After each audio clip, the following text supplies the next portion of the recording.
يا مساء الورد والفل والياسمين. روتين جديد ويوم جديد على قناتي، قناة شيماء شانل. روتين شقلبة المطبخ. يلا بقى، احلى لايك واشتراك للقناة وفعلوا زر الجرس عشان يوصلكم معايا كل جديد. يلا بقى نقول ايه؟ اللهم صلي وسلم وبارك عليك يا حبيبي يا سيدي يا رسول الله. ونبتدي فورا. شايفين بقى المطبخ معايا عملت ايه؟ انا هنا مكنتش هصور بصراحة، بس قلت لا، فرصة، يلا بينا يعني نشجع بعض. ورشيت هنا سترس. شايفين ده فوق المطبخ عشان البوتاجاز عندي بعيد شويه. انا دايما كنت بحافظ على فوق المطبخ، برص بحط مشمع، قصدي ورق جرنان، عشان الدهون تيجي على المشمع ورق الجرنان وارميها بقى على طول، ويبقى المطبخ معايا نظيف. الجزء ده انا بصراحه نسيت افرش عليه المشمع، بس خلاص المره دي هنضف التنظيفه التمام وهحط فوق منه المشمع عشان ما يبص معايا المطبخ.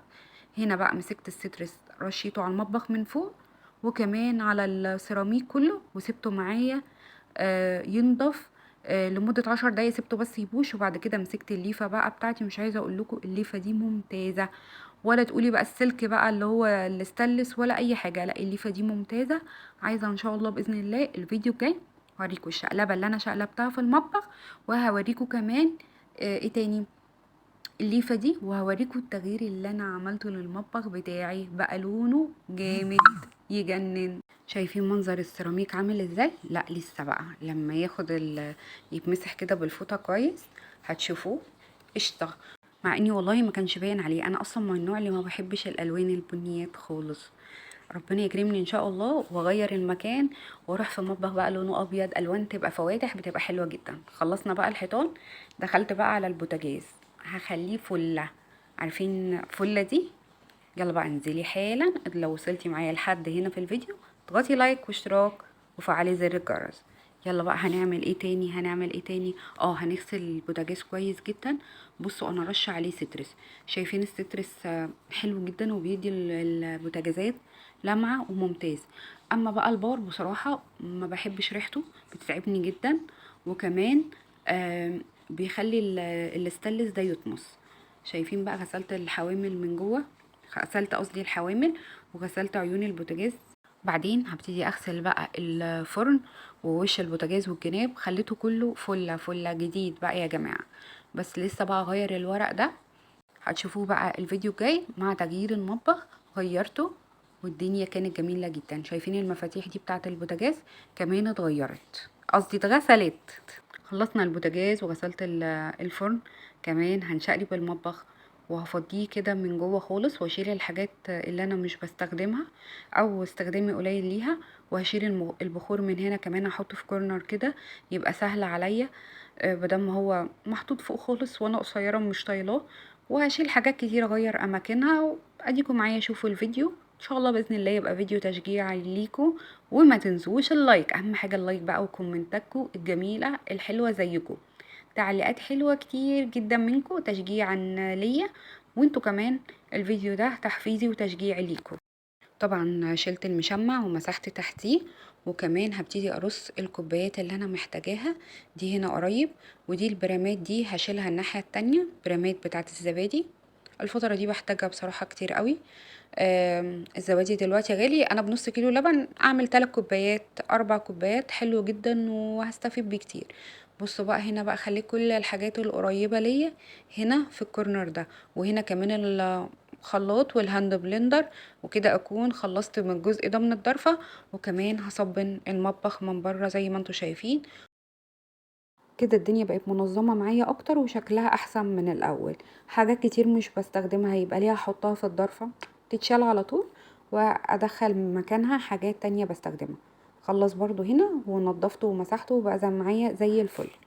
برضو هدخل على الضرفة دي وهغسلها جوه وبره، واشيل الحاجات اللي معايا. شلت بقى اللي هي الدورق ده، حطيته في الضرفة التانية، لان الضرفة التانية انا حاطة الجزء اللي فوق ده فيه دورق، جمعت فيهم الدرق كله. وهبتدي هنا بقى هعمل ايه؟ هشيل البرامات دي، انا مجمعه هنا الدماسه والبرامات.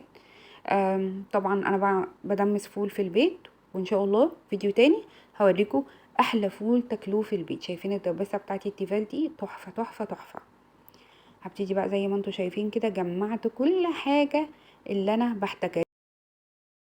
رفعت البرامات كلها ومجات الشوربة فوق يبقوا مع بعض منهم فخار كلهم، يبقى سهل استخدامهم ليا. بتستخدمي البرامات في ايه دي يا ام مالك؟ شو مش عايزه اقول لكم بقى احلى طواجن خضار بعملها في الفرن. في في البرامات دي حلوه جدا وجميله جدا وبتدي طعم ونكهه تحفه، وكمان مع الرز المعمر يا سيدي حاجه كده تحفه. برضو هنا البطرمانات الازاز دي فيها شاي كاكاو، بسكوت بتاع مالك، بسكوت ايه بسكوت حيوانات اليفه، والملوخيه بتاعتي الخضراء. وهنا كمان خليت العجان، وادي الضرفه معايا بقيت زي الفل، وغسلت الازاز بره وجوه. مش عايزه اقول لكم بقى ظبطت الدنيا خالص. هكمل بقيه المطبخ الفيديو الجاي، وهوريكم انا غيرت المطبخ خالص ازاي. وده بقى الغدا بتاعنا النهارده. عملتي ايه يا ام مالك؟ ما عملتش اي حاجه، ما عملتش اي جريمه يا ام مالك. قولي بس عملتي جريمة ايه؟ زي ما انتوا شايفين يعني روحي وقلبي الفسيخ ده يعني بموت فيه، العشق فسيخ ورنجة زي ما انتوا شايفين كده. مسكت بطاطساية قطعتها حمرتها، وكمان الفسيخ القمر ده يعني حاجة تحفة. بصوا الفسيخ ده اللي بيطبطب على قلب، يعني زعلانة تاكلي فسيخ، تبقي فرحانة كده وجميلة برضه تاكلي فسيخ، لما تاكلي فسيخ. بصوا فسيخ ورنجة ده الأكلة الرسمية، يعني أكلة السعادة زي ما بتتقال كده، الأكلة التحفة الجميلة، يعني ما تزهقيش منها ابدا. حتى لو اكلتيها مرتين تلاتة مثلا او 4 مرات كده في الشهر، كل مرة في الاسبوع تبقى حلوة قوي وجميلة قوي. مسكت الفسيخ، في ناس بتسيبه زي ما هو، لا انا بصراحة بحب انضفه من جوه ومن بره، واشيل الشوك واشيل كل حاجة. بصراحة انا بخليه، بس المرة دي انا كنت مستعجلة وجعانة جدا، فلا لا لازم يا جماعة، مستعجلة كتير قوي وجعانة واتكسرت النهاردة. فهو خلصته، وبعد كده دخلت بقى على الرنجة. شايفين الرنجة؟ عايزة اقول لكم ان في رنجة اسمها الفهد حلوة جدا وممتازة. وبصوا البطارخ بتاعتها زي ما انتوا بتحبوها كده، ليه البطارخ المخرزة او المحببة دي ممتازة. اسم الرنجة تاني الفهد، لو لقيتوها هي دايما بتبقى في علبة كرتون، او على حسب. بصراحة اخر مرة جبتها في اللي هي العلبة الخشب، بس كانت رهيبة رهيبة رهيبة. شايفين البطروخ كده حاجة زي العسل. يلا قلب الضعيف لا يتحمل، رنجة السعادة زي ما بيتقال كده. عايزة لايك للرنجة، ولايك للفسيخ، ولايك للروتين بتاعي، 3 لايك. انا ادمان عندي، لازم اشوي الرنجة، ما بستريحش الا لما بشوي الرنجة. ناس كتير بتاكلها وهي مخلية بس مش مشوية، وناس كتير يعني بيعملوها مسلوقة.